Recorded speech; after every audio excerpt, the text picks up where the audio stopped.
Trigger warning.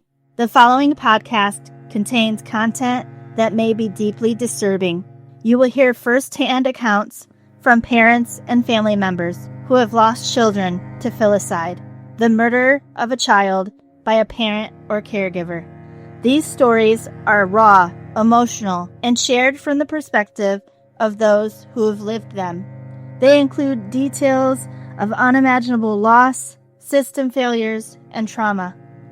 Please take care while listening. If at any point you need to pause, stop, or step away, we understand.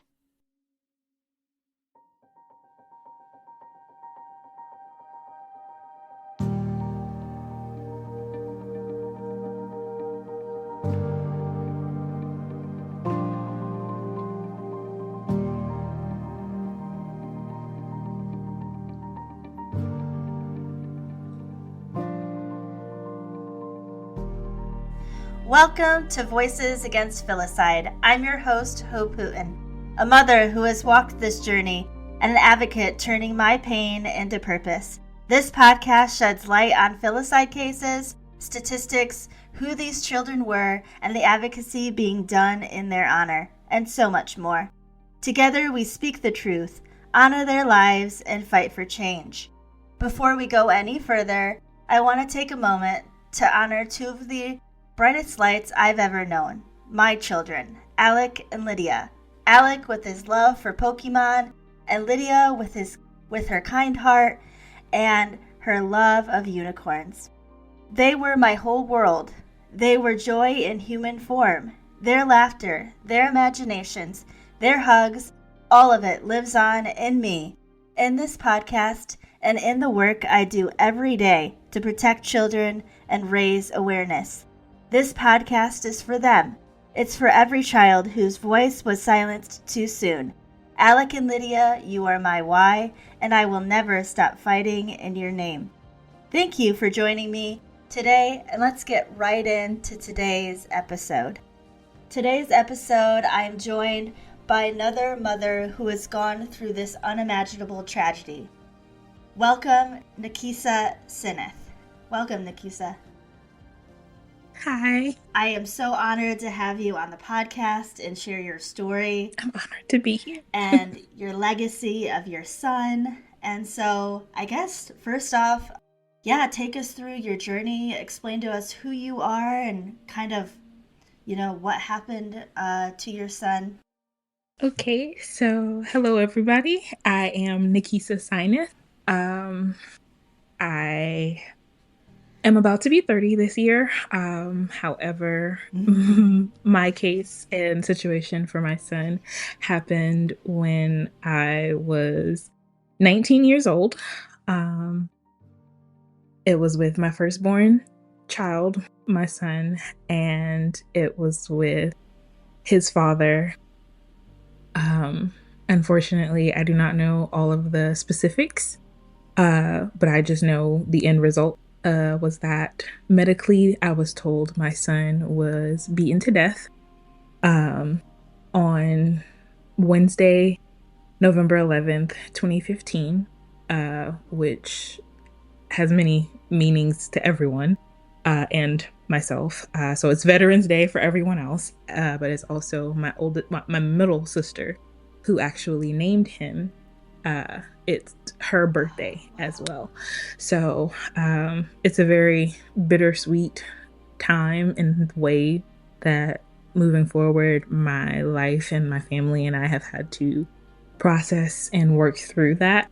I was a teen mom. I was 16 when I had him and 19 when I unfortunately had to bury him. I allowed him to go with his dad. His dad and I were not together at the time. We didn't really actually have a relationship by definition of like the common definition of a relationship, because I wasn't allowed to and wasn't supposed to be dating, but I was thinking I was grown, thinking I knew everything, sneaking to do it behind my mom's back and having him around. Yep. And being a teenager. Now that I have children and daughters, more so myself, I'm praying it's not repeated.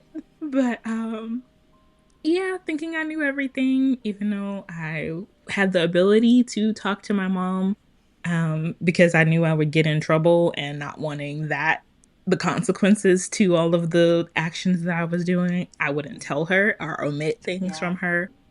And so yeah, we never actually went out on dates. I would just sneak to see him and hang out with him, and he was 3 years older than me.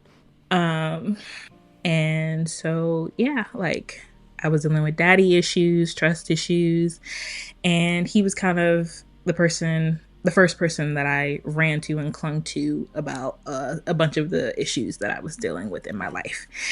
Out here looking for love, and was looking in the absolute wrong place. But young, naive, but couldn't tell me nothing. Exactly, yeah. So then I get pregnant. I didn't want to necessarily admit to myself that I was pregnant. But then I had to take a couple of tests, as well as continuously missing my cycle. But I still tried to hide it.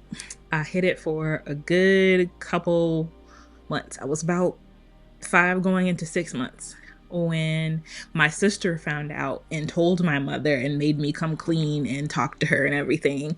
So then it's literally right after it became public knowledge in our household that I was pregnant is when my stomach finally started to show, and he really started growing. So then that's when I was able to start doing the prenatals and all of the stuff and going to my appointments. Was very like bewildered that I was pregnant, but I was accepting of it, excited, and embracing it. Like, my mom would take me to my doctor's appointments. Life was moving on.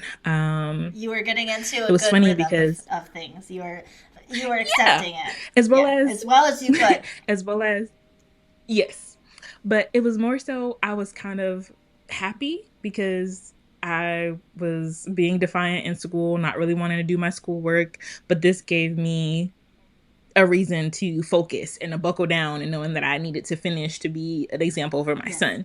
So it calmed me down in a lot of ways, which I truly believe at the time I needed. So I'm very thankful for God bringing him into my life to push me and be that light in that way. So I ended up actually still, well, rewind a little bit. I was still secretly pregnant when my dad, for the first time, tried to call himself having the sex talk with me. And it was pretty funny, especially for the way he tried to have the conversation, because he didn't actually really try to say much. He just kept playing different songs that talked about it, or like tried to give lessons about it. The main one was Life Jennings SCX. And he was like, this is the consequences and like what can happen, and just like, okay, like, you're not even really in my life, dude. So I'm not really understanding. And then the music is not really doing what you think it's supposed to do, and you're a daycare owner, so you should kind of be better at this. And you have 2 older daughters, 8 and 16 years older than me. Did you do the same crap with them? Am I the only one that's not getting it here? So yeah, but like I said, he was a daycare owner for majority of my life that I knew. So I was comfortable around kids. I didn't have any issues with that I was pregnant. I was, like I said, accepting of it, because he was constantly having me around kids when he would be dating the different women and things like that. So I was like, okay, I ain't ready per se, but nobody ever really is. So I'm just gonna continue living life. It's not like it can end or stop life. It's gotta keep a going. New life. So we go through the process of the pregnancy and everything. At this point, they found out again, like when I'm 5 going into 6 months. At this point, I was about 8.5, almost 9 months pregnant, getting ready to have Amari. And my due date was Christmas Day. And my dad, being the person that he was, wanted to meet the father of Amari and anyone who was supporting or supposed to be around his grandson and everything as well, and wanted everybody of the adults to sit down and have a conversation.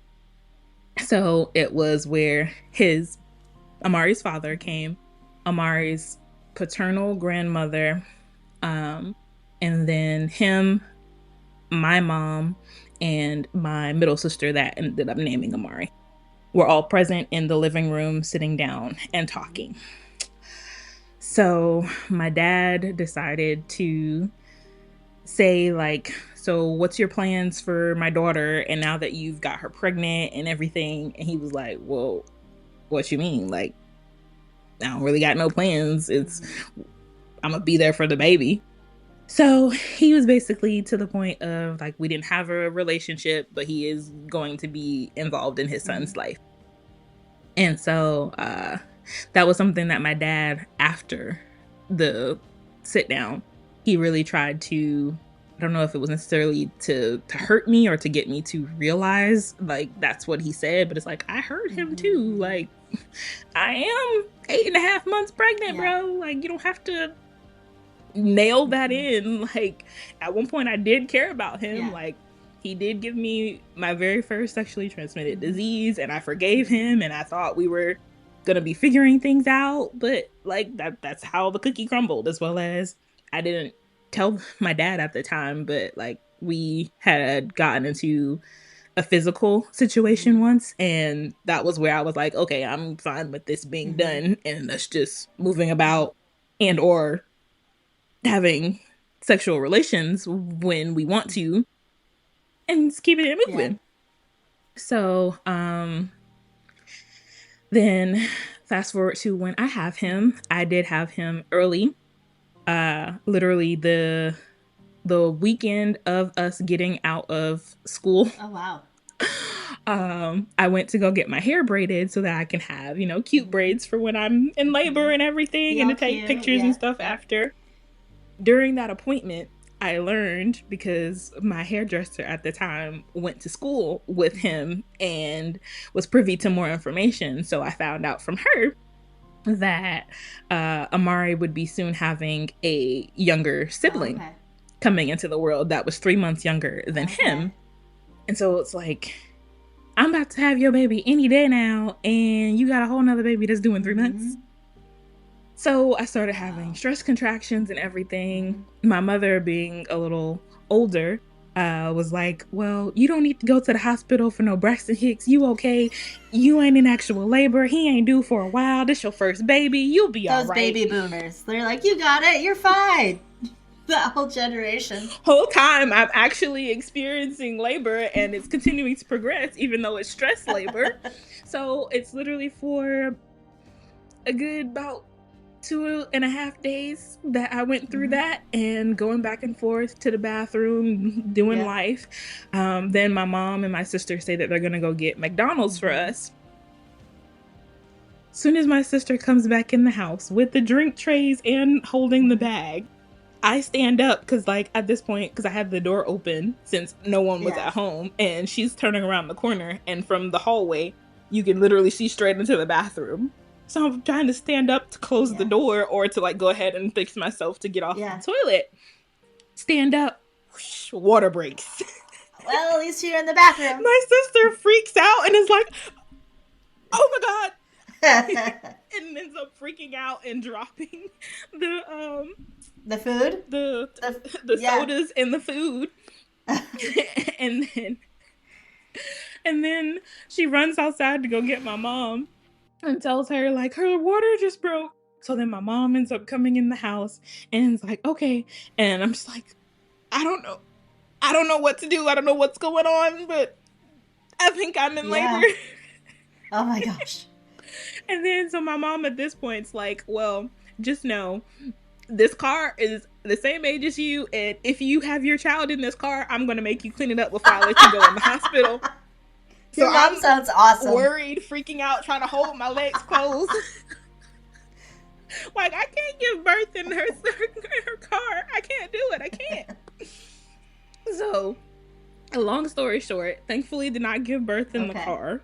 But we get upstairs, do all the paperwork. They're telling me, like, okay, you should probably have a little bit of time. We're good. They take me to a regular room. They finally do check me. They look and they're like, he's crowning. She needs to be in labor and Now. delivery. Then they rush me over there. Not even a full 5 minutes later, he's Oh, out. wow. So really quick. Well, at least that wasn't traumatizing for Yes. you. That's good. That's good. So And thankfully, I've had quick deliveries. since Amari. Okay. Yes. So kind of moving forward in your story a little bit. So what was your relationship like with Amari's father once he was born? And yeah, like what was that like? And how was it being a first-time mom? And what kind of memories do you have with that? So I loved being a mom, so much so that I ended up getting pregnant with Ella from my now ex-husband. Okay. But I was in love with being a mom. I ended up being and acting as a single mother, which even for my pregnancy, I was a single mother. And he would actually tell me that he would see me at the hospital, and it's like, what? I never asked why he didn't say anything, but I'd end up finding out that the reason he didn't come up to say anything was because my mom was there, as well as he would be there with the other baby mom. So he would be looking and seeing and finding me, but wouldn't say anything, but would call me late at night, like, oh, I seen you, I miss you, how's my son doing, all of that stuff. But he was not really present. The most that the paternal side did for me was during my pregnancy. His mom took me to go get like his first stroller and car seat and some clothes and stuff like that, since I didn't have like a baby shower or anything. They did help with his initial needs. However, after that, not really any help and not really present. It was because I was like a first-time mom. I never saw him parent. So kind of being protective and apprehensive. I would have Amari as well as I was breastfeeding. So it's like I didn't really feel like he could be away from me too long. Because if you're breastfeeding, and so because like his thought process always was like, well, I'm gonna have him and I'm gonna have him for like a weekend. It's like, oh, hold your horses. He's 2 weeks old and it's like December. No, you can come over here. But then as time progressed, he wanted to do that like less and less, because he would also want to be intimate or to act like we were in a relationship when he's around and with me. So then it became where if he couldn't be with me, he wanted his own time away from my house and to have him. And it's like, I never really got the time to learn you. Like, I could never go on dates with you to see how you are with other people. I know how you presented yourself to be with me. And we had one incident. So it's like, okay, I was starting to get the realization I didn't really know the person that I have this whole baby with. And like, I'm at this point 16 to 18, 19, and I'm living life. I'm continuing on raising him up. I graduate I graduate high school, sorry. He's the reason why I was able to graduate high school. That was literally the last day he took a pacifier. At my graduation, he threw it when they called my name and he yelled out, "Mommy." Aww. And so I like to think that both of us graduated in a way that day. Yeah. And I was so proud of him. It was amazing. He's my amazing son who did not ever actually pee on me. He's peed on his father that I've seen twice. But not you. He never peed on me. That's awesome. I was very happy about that. That's awesome. Kind of moving forward then, like bring us to, you said Amari was 3 when he died. Can you kind of bring us to that day? Obviously he was in the care of his father on that day. Is that correct? So, Amari was actually a month away from turning 3, so he was still legally and technically a 2-year-old, even though I like to think of him as 3, but he did not get the chance to see 3 years old. But so it wasn't where he was just with him for a day, like I said. At that time, we had went no contact for quite some time due to the kind of like January-ish or like December-ish of the year before,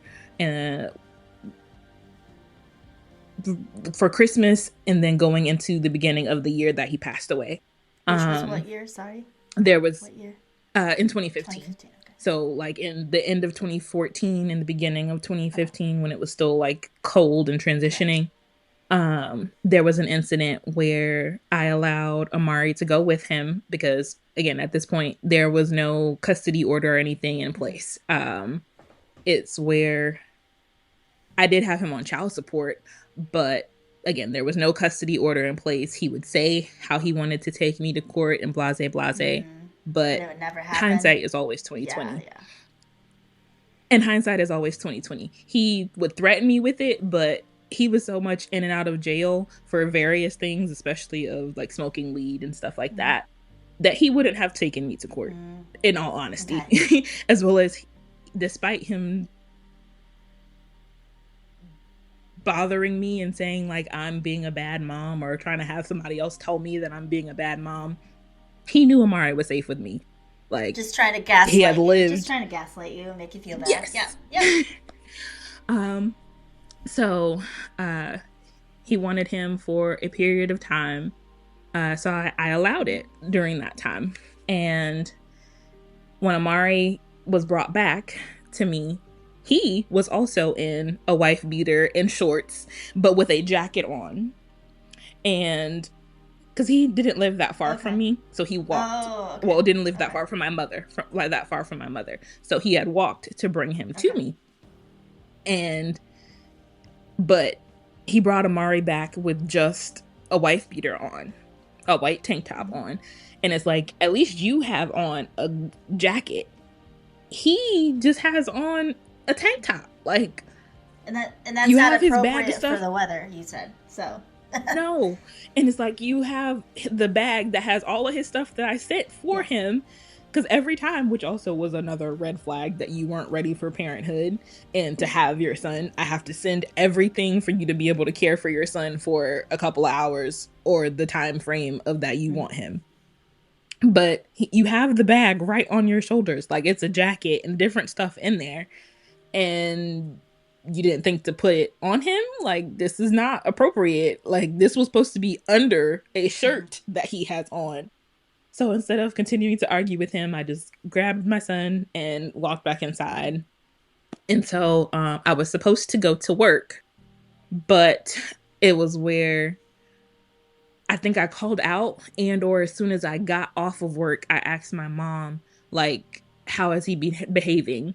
And so like, he was still not really being himself. He's playful and wants to hug on me and grab on me and love on me. And he wasn't doing that. And so I was like, something's wrong. Like, I need to go to the hospital. So my mom, she takes me up to the hospital, drops us off. I go in.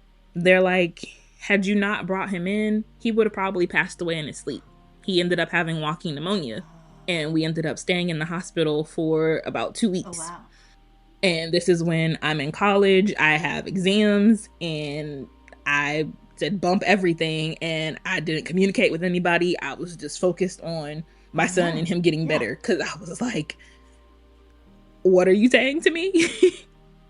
So I used the payphone downstairs to call his dad, and I was like, you're the reason why he's here. Like, you need to be here with me and saying you're sorry to him, being here, helping me, doing this. Like, I'm experiencing the consequences of your actions, and you need to be here too. Like, this is about our son. And the thing that he said that stuck with me even to this day was, well, call me if and when he gets out, and I'll talk to him. If and when? That's a weird statement. Indeed. And it's like I could also hear his other children's mother in the background, and it's like I was getting angry and confused, and it's like how dare you, like you've what? moved on with a whole new family and you don't care about him. Yeah. But this is your firstborn and only son. I understand he doesn't have your last name, but it's because you didn't do the things I asked you to do while I was pregnant, which you agreed to. And so then he has my last name. He looks just like me. Things I couldn't help.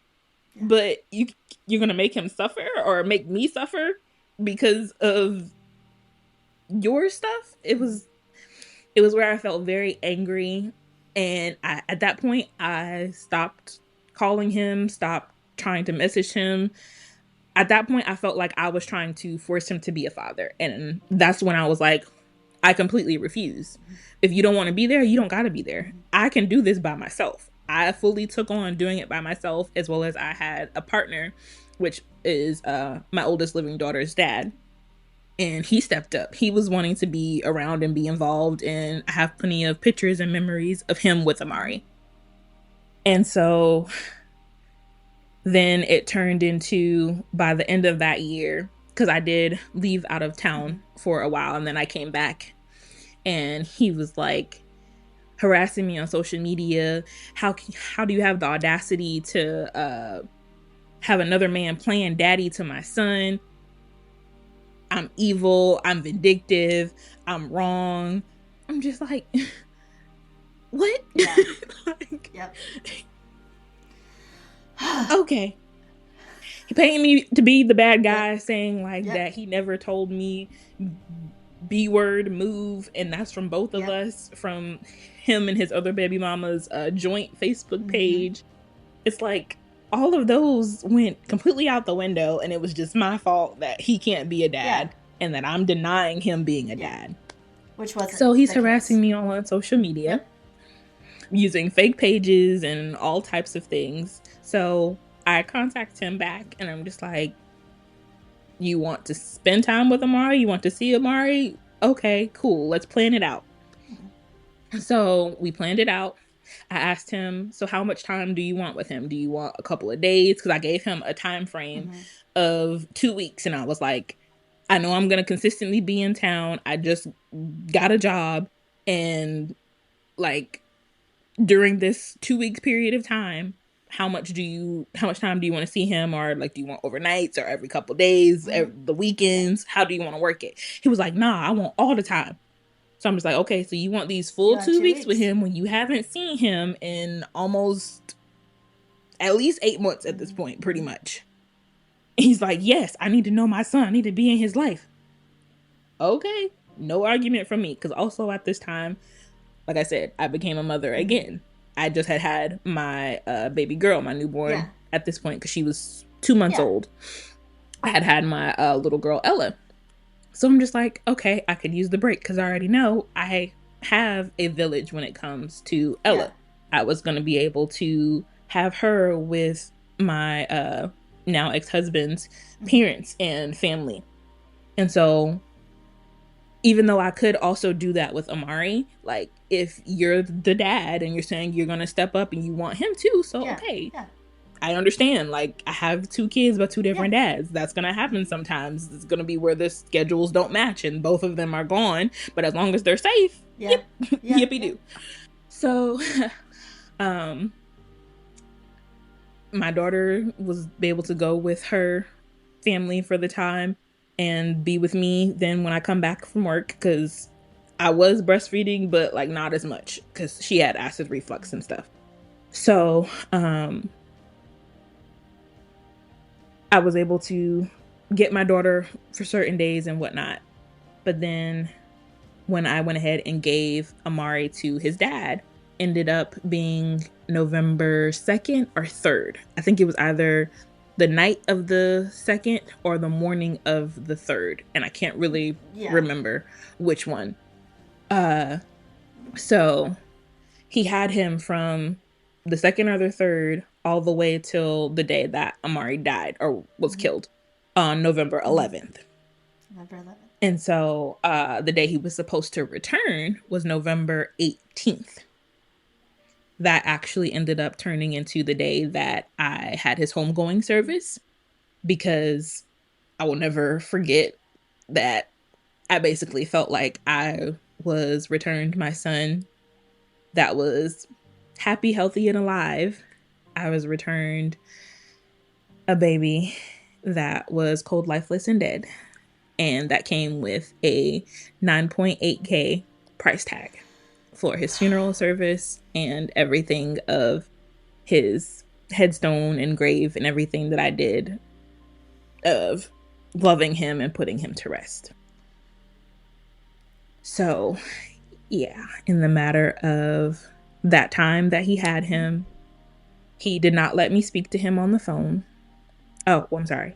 When I dropped him off that day, which is why I was never under real investigation or anything, because I showed the police all of this and gave them the information to go track it down. Prior to giving him to his dad, like I said, I would give the full backpack full of things that he needed to last and sustain him. We went to Walmart, we went to Once Upon a Child, and 2 other places where you can see there's multitudes of cameras, and they didn't see me hit Amari once. They didn't see me grab him. They saw Amari with no bruises, as well as his father stated, and his father's girlfriend stated that Amari came to them, or when they saw him, he had no bruises or signs of abuse on him, despite what he tried to later renege on. So, with dropping Amari off, I take Amari to his paternal grandmother's home, and it's in the car, my newborn baby, myself, my mother, and Amari. I walk up to the door, getting Amari and his stuff out. I'm handing him the stuff. He's putting it inside. Then I finally hand him Amari. Amari starts crying, and it's like, in my heart, I feel like it's because he doesn't really know you that much. Like, you've been around, but like you haven't been around lately. And he was getting used to another father figure. Like, he was almost every day around Ella's dad. And then now seeing you, I don't know necessarily know if it was like confusion, but like, you're kind of a foreigner. He was like a stranger to it. And so, yeah. Yes. And so it's like, I felt a little guilty about that. But then I'm like telling him, like, calm down, baby. Like, this is your dad. You're okay. And everything. And so then he like calms down. And so I'm like praying at this point in my head. And I'm walking away from the door, and I get back to the car, and I just start boohoo crying with my mom. And she's like, it's okay, baby. Like, this is a part of you stepping up. Like, if he's saying he wants to be a dad, you have to let him. Like, you can't carry all of this by yourself. There's 2 parents for a reason. So, like, I'm having a moment with my mom and everything. And so then we pray and we drive off. So then I leave my baby with her, because I'm just working for a little shift, and then work everything. So over the course of the time that he has him, he did not allow Amari to speak to me at all. Even though he ended up getting my phone number, he chose to then call late at night twice and then say like how Amari's sleep, and that giving me excuses, but then having a whole conversation with me for hours. And it's like, I can hear your daughters in the background. Like, is Amari on punishment? Like, why is he the only one that sleep? Like, what's going on? And he would be like, oh, well, basically like explaining it away. I don't remember exactly what he said, but it's like, okay. And then he would say like, Amari's really strong. I'm just like, okay. I mean, I would understand if he would say like stubborn. I get he's stubborn because he got me and you. Yeah. You stubborn as heck, and so am I. So from his comments at which I knew Amari. So from his comments at this point, no alarm bells are going off that anything's wrong. Correct, but it's just weird. Yeah, it's just it's just like, okay, that's weird to say. Hindsight stuff. Yeah. Yeah. Yes. So just accepting the stuff that he's saying on the phone. But even though he's saying weird stuff on the phone, like, we're making progression as well. Because it's like, he's saying how he's going to get Amari more, and even asks because Amari was supposed to come home on the 18th, like I said, but he was going to go right back because it was the 21st or the 22nd that was going to be the birthday party for the youngest daughter that he has with the other woman that he has kids with, 2 girls with.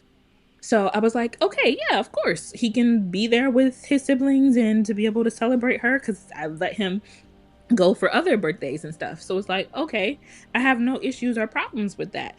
So that's perfectly fine. But then he kept asking, could I not come get him on the 18th and just let him stay? And I'm just like, no, I'm not agreeing to that, because you're not even letting me talk to him now. So I need to hold him, love on him, spend time with him, and then yeah. and then you can go back about whatever y'all got going on. Like, I'm his mom too, and he has a newborn sister. Like, he would literally point to my stomach and say, my Ella, and like kiss on my stomach and everything. I have the pictures of when he was allowed to come see me after I gave birth to her, and he was holding her head and kissing on her and holding her finger. All of the precious moments. And I love that he would always say, my Ella. And you hold on to those. Yeah. And then I had one moment where he knew I was breastfeeding Ella, and he pinched up his little peck and tried to put it in her mouth because she kept crying. That's like... And he just loved to try to be a support and a help to me, to anybody. He would even, at only 2 years and 11 months old, he would hold doors open. Like, I was raising a little gentleman. Yes, like, I wonder every day the young man that I would have had I been allowed to continue to raise him.